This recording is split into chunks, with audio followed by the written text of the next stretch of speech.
งคำสู่โมลัดความหวานจันทร์สายเฮาบ่เมายองเยามือสู่ดังเฮาหมดยอนั่งกันนั้นบ้านเป็นแคบเหมือนปีเฮาเลยคือเลยมีไว้ดีอยู่คือจังมือเวกันเพอเดลือตึดก็ยินอยากขันเจอเด็กสาวอันตาขี้เล็ก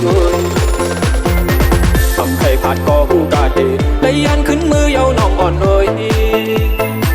สังว่าปีมือเยากูสุลืมใจเฮาเบ็ดว่า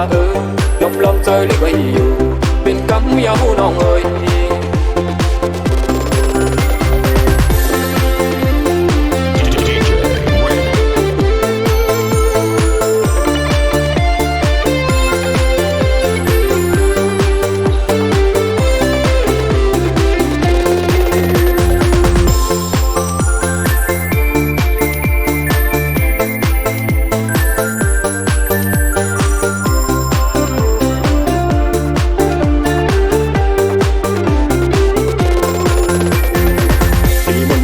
ใจหอด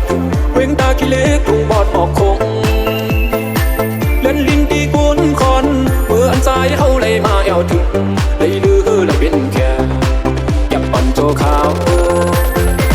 สามต่อแลเลยมาทบหันสาวเล่าน้องทุ่งบอดสามเจ๋งคำสู่โมลัดความหวานจันทร์สายเฮาบ่เมายองเยาเมื่อสู่ดังเฮาหมดยอนั่งพูดกันนั้น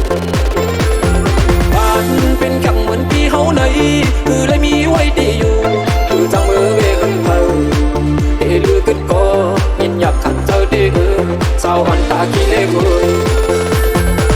ทำใครผ่านก็ผู้กาเดได้ยานขึ้นมือเยาน้องอ่อนเอ่ยสังว่ามีมือเยา